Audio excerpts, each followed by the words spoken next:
Welcome to the bonus video for 7 even more impressive riffs. If you're here, you are one of the cool kids because you might find this interesting. I certainly do. The original 7 impressive riffs video has at this point like 2.5 million views, which is super cool. And the bonus walkthrough video I made for that one, like the equivalent of what you're watching right now, has like a few thousand views. So that's the discrepancy between people who watch and people who want to dig in and like actually learn the riffs. So that means that you are one of the cool kids, and I'm stoked you're here. I just want to walk through the riffs in the order I presented them in the video and give you like my top 2 things that I think would be helpful for you to think about so you can teach yourself them. It's not going to be like full bass buzz hand-holding level where I explain every little thing and every concept that would lead you to understand every little thing. We just can't do that in this format. That's what Beginner to Badass is for. Okay, this isn't just to plug Beginner to Badass. I really just want to show you these riffs. So let's get started. All right, first we're looking at Wayward Son, which sounds like this.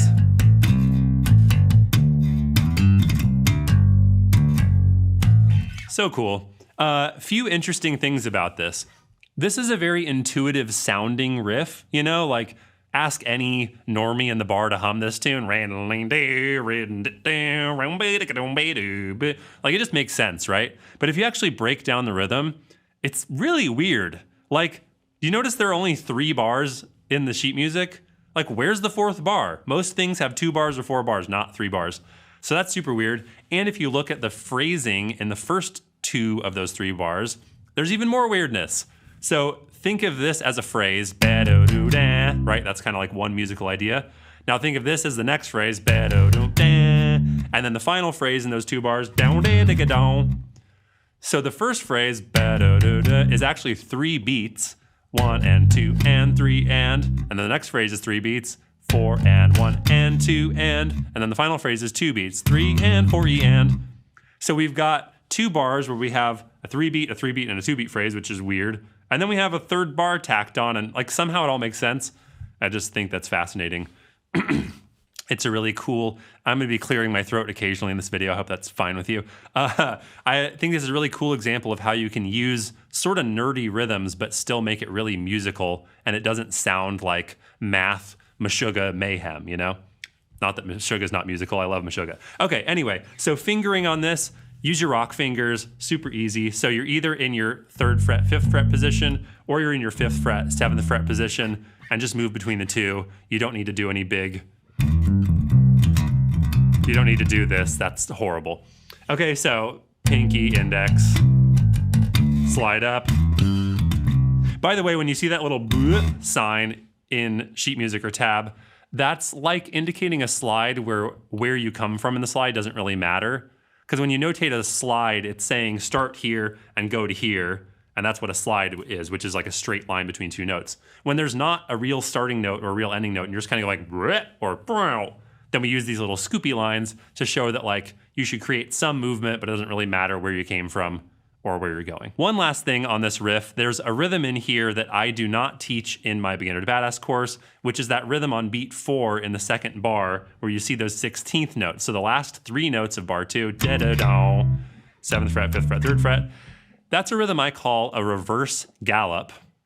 So you think of a gallop, it goes da da da da da da da da da da. So the gallop itself is just da da da da da da da da da. So if you flip that, instead of da da da da da da, you have da da da da da da da da. That's a reverse gallop. So if you have trouble counting there because you're not used to 16th notes and stuff, then you can just go from the top. I'll count that 1 and 2 and 3 and 4 and 1 and 2 and 3 and 4 and tick-a-down. Or you can just think pick-a-down, pick-a-down, pick-a-down, pick-a-down. It's totally okay to just vibe rhythms like that if you don't have all the theory and the counting together yet. Because if you know the song by ear, then you're probably going to play the rhythm right if you're playing the rest of the rhythm right. You know what I'm saying? All right, let's move on. All right, next riff is I Want You Back. And the first thing I want you to know about this is most people play this in G, and I don't know why. Because the original song is in A flat, and that's how I played it in the video. That's how it's going to be notated in a second. But I don't know. When people play it in cover bands, they play it in G, and you should just know that because it may affect your fingering choices. So let's dive in and I'll talk about that more. So if you're playing this in the original key, I think the best way to fret it that sounds kind of like the original is to play it down here on your lowest frets, kind of a 1 finger per fret vibe. So index, middle, ring, pinky on frets 1, 2, 3, 4. So that would look like pinky, 2, 3, middle ring, index ring, pinky, 1, 2, index ring, pinky, open, index, middle, and then you could kind of futz here. I would go like pinky, ring, to kind of work my way across those notes without repeating a finger, and then index roll, which I talk about in Beginner Badass, to pinky on the 4th fret. I think that works really well. Now, if you're playing this in G, that doesn't work because you can't take an open D string down a half step. So then you would want to use the unison shape, which is another thing I talk about in Beginner to Badass. I really didn't mean to be plugging my course this many times. It's just happening because it's so fantastic. And it has all these other great features. Okay, anyway, if you use the unison shape, which is just the distance between an open string, let's say the open D string, and the next string down going up 5th fret. Up 5 frets to the 5th fret in this case. So that shape can be moved around the neck. So you can take all of those D string notes and move them to the A string. So instead of open 1, 2, 3, it'd be 5, 6, 7, 8. Again, that's just using the unison shape, down a string, up 5 frets. You can do that with some of the other notes too, and then it would look kind of like this.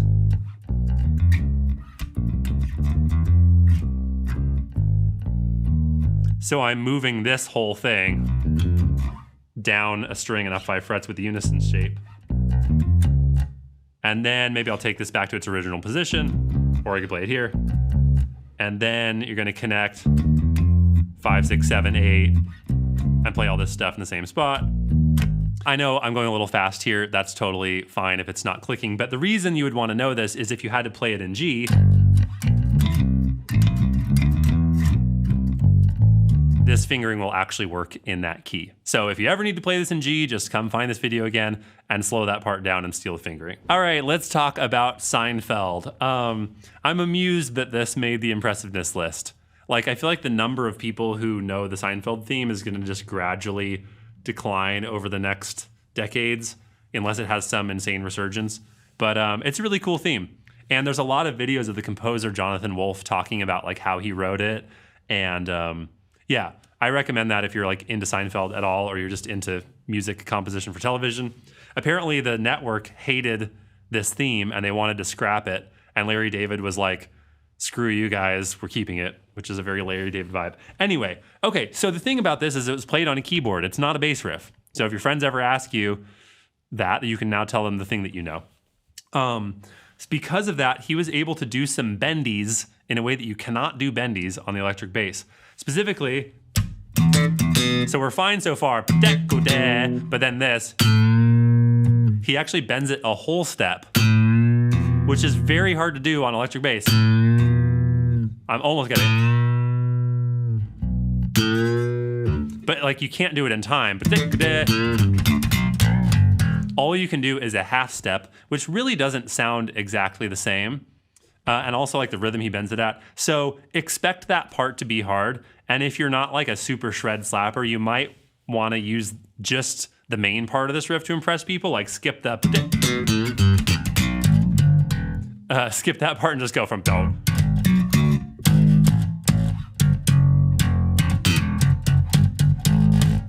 Because that's not as hard and people will still go, ooh, it's Seinfeld, what's the deal?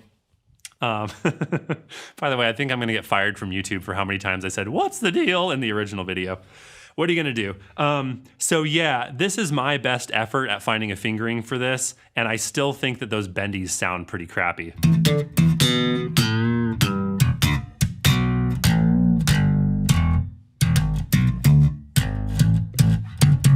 And the rest of it's pretty easy. The rhythm might be challenging if you don't have experience with 16th note syncopation, which is very possible. But again, if you just listen to the vibe and do it the way you think it should sound, you might actually get pretty close. The trick with doing all these slaps, you notice the main riff, it's mostly just thumb. There's not a lot of pops to give your thumb a break.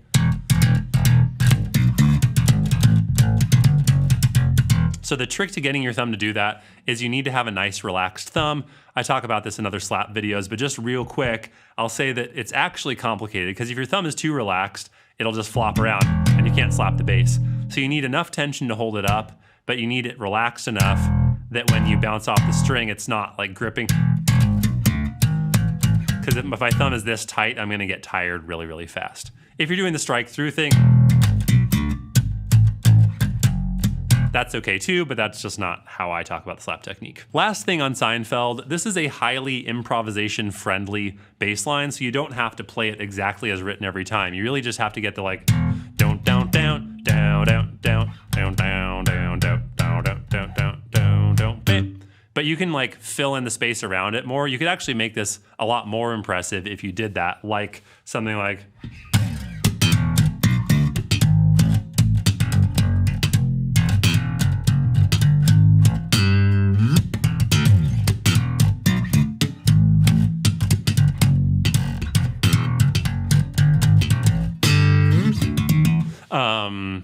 I'm overdoing it a little bit, but you get the idea. You can fill in the space with some extra thumps and pops to make it even more groovy and even more impressive.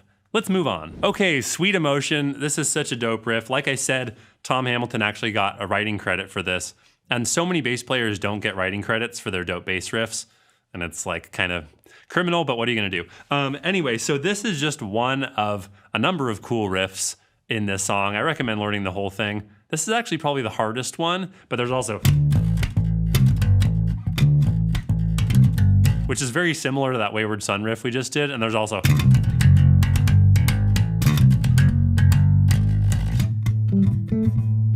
it's just so cool. The contrast between like the low, heavy riffage and then the high, kind of more flowing riffage. It's a really great song. Okay, there's a couple tricks I've found to making this a little easier to play. One, fretting fingering wise, use your middle finger on the 12th fret and then bar with it or roll with it really, because you kind of want to arch around the D string for the 12th fret note on the G string, and then pinky on the 14th fret. And then you can roll it to the D string for that D, and then index finger on the C sharp. So middle, middle, middle, middle, middle, pinky, middle, middle, middle, middle, middle, index. So it's a lot of the middle finger rolling from the A string to the G string and then A string to the D string. So I would practice that move. And then the plucking, like, good luck. It's a weird one to pluck. You can actually alternate it strictly, but what's hard about that is you go index, middle. Now you're reaching up to the G string with your index, which is shorter than your middle finger, and it feels weird. But if you just alternate, you go index, middle, index, middle, index, middle, index, middle, index, middle, middle, sorry, index, middle, index, middle. And then it all comes back around and it works out. But like, it doesn't feel great. So if you come up with a version where you break your alternating pattern or add in some raking between the D string and the A string, that's totally cool. My best advice is to decide what your fingering is, like test out some options and be like, okay, I think this is gonna work the best for me. And then stick with it and force yourself to practice it the same way, even if you have to slow it down a bit so that you have enough energy or enough attention to focus on that plucking pattern. Because if you keep changing plucking patterns, you'll never actually create a really strong, like, hey brain, when I play Sweet Emotion, please do this thing. And then it's just gonna be a mess forever. Okay, now let's talk about Come On, Come Over. It's hard. I don't know, what else should we say about it?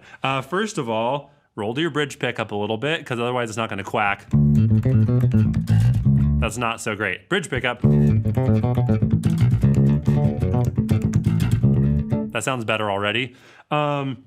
So here's the thing. This is pretty hard to play. It's not a great first Jocko riff. There's so many other Jocko things that sound cool that are actually easier. Like even, I think that's easier. I think that's easier. I think maybe even this.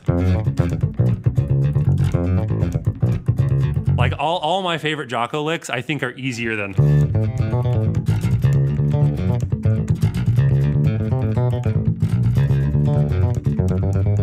It's fast, it is just nonstop, and if you fall over on your fingering, like you might be screwed. So those are all nice things to say, aren't they, Josh? So here's the deal with playing something like this. I'm not gonna go granular on this because this is very complicated. In order to play a line like this correctly, you'll need to do a fair amount of raking with your plucking hand, which means using the same finger you just plucked with on the next string down. So like if we're looking in the first bar, sorry. So that 7 on the D string to the X to the X to the E. The 7XX is all with the same pluck. So there's a lot of that in this bass line. So I would think of that as like from the beginning of the bar, index, index, middle, index, rake.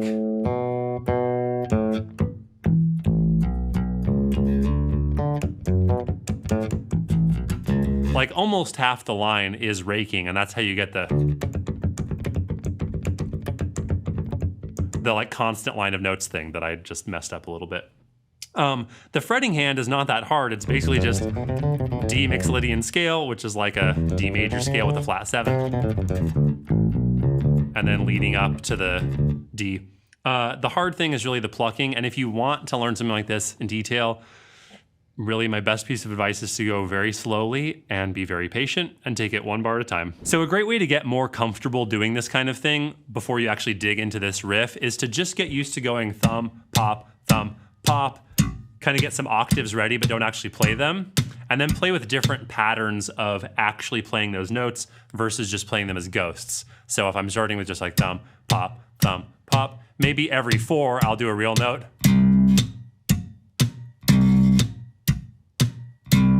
But now I'll do the second note. 1, 2, 3. Now I'll do 3. 1, 2, 3, 4. 1, 2. Then I'll do the fourth one. 1, 2, 3, 4. 1, 2, 3, 4. You'd play with different patterns like that. You speed it up. Maybe you do like the first and the fourth. 1 and 2.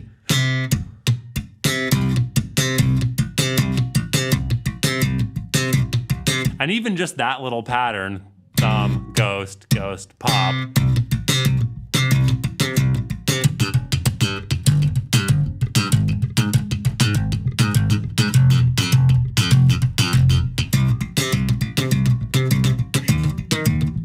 I played some slight variations there, but like you could just come up with a flea riff just doing something like that. So that's kind of the vibe here. There is a spot in the beginning where it's more just like thumb, thumb, thumb. But then after that, it's like, it's really just going thump, pop and choosing which notes pop forward. Now getting the coordination for that is tricky. So what do? You take it slow, you take it a few notes at a time. And the coordination in the fretting hand is really the tricky part, whether you're pressing down on the note or whether you're just resting on the string and getting a ghost. It doesn't really change anything for the slap hand.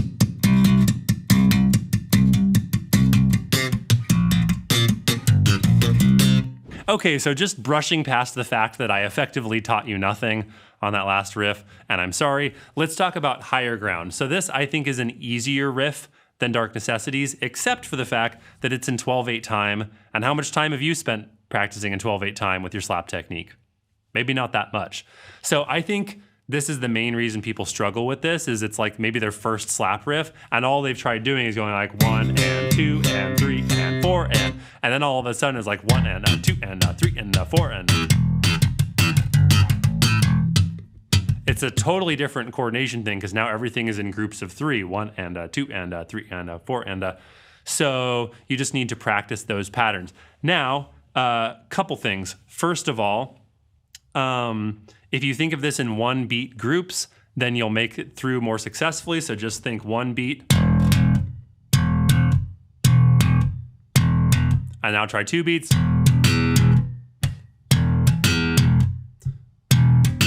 You can probably get that part a lot faster. Now the tricky part is getting the, and then the. These really aren't that hard, just take them one at a time. Now you probably can't do that at first, so what do? You just slow it down.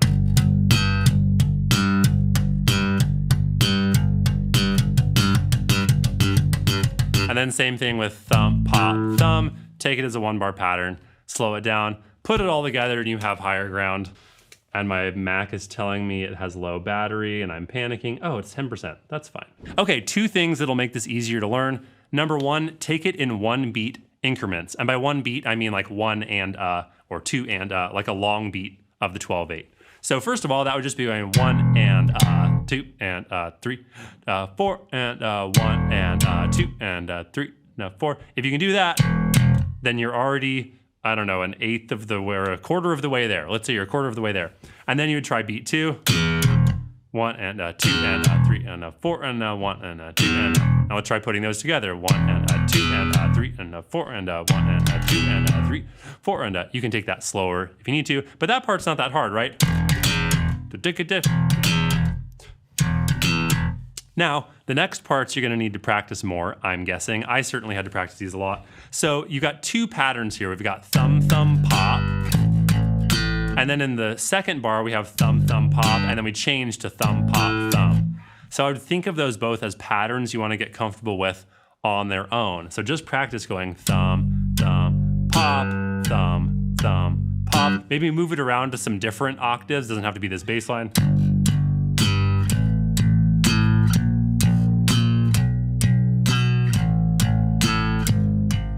Do all the stuff you normally do when you practice, take it slow, get the rhythm tight, creep the speed up over time, and then do the same thing with thumb, pop, thumb.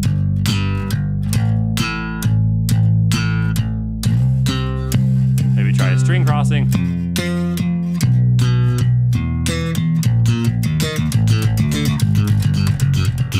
Once you can do those fast on their own, you can start trying to put stuff together slowly.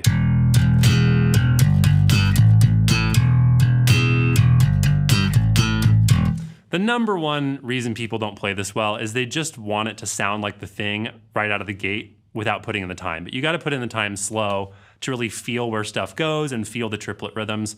The other thing that's weird about this is if you listen to the intro of the song before the drums come in, it's very easy to hear the beat in a different place. So instead of hearing don go da do do go da do go da 1 2 3 4, you can actually hear it as don go da go do go ga go go ga go go ga go do go ga. Have you ever noticed that? Let me know in the comments if I'm the only one. But you can hear it as boom ga boom da do ga do ga go do go ga go ga, which is the same rhythm, but it's putting the beat in 3 instead of in 4. This kind of you can hear the same kind of vibe in Everyone Wants to Rule the World by Tears for Fears. It's like a African 12/8 thing where you can hear the 3 pulse and the 4 pulse stacked on top of each other. Sorry if that's gibberish, don't worry about it. But I always found that really hard to hear because I was hearing the beginning like don go da go do go da go do ga don do ga do do ga da don do ga, and then the drum fill was like ga ga ga ga ga ga don do ga do do, and I was just like, what is going on? So if you're having that experience, it's because the 12/8 can actually be interpreted different ways. So if you're hearing the intro, just try to hear the quarter note where you're used to hearing it, and that'll keep you more oriented. Thank you for watching this video all the way through to this point where you're now hearing me say these words. This is very unscripted, and I just want you to know, since you're a person who watched this far in the video, my beginner to baddest course is not like this at all. I work very methodically and plan the lessons in a lot more detail, and this is kind of meant to be more like what it would be like to hang out with me in the room and like have me give you some tips on a riff. But if you're at all on the fence about taking the course, this is not the vibe. Like, it's fun Josh vibe, but there's a lot more graphics, there's a lot more structure to the lessons, there's significantly less rambling, and never, ever, ever will I be like, here's this thing, pretty hard, huh? Well, good luck. That's like not how I operate with Bass Buzz stuff. So I don't know, as I'm making this, I'm kind of like, should I even make these bonus videos? You can let me know in the comments. I value your input as one of the cool kids. But yeah, think of this as like informal Josh in the room. Beginner to badass is like the teacher has put some dope stuff together for you and we're gonna have fun with it. And then YouTube is like, wah! Those are the gears. Anyway, that's the down low. Thanks for watching. I'll see you next time. I hope.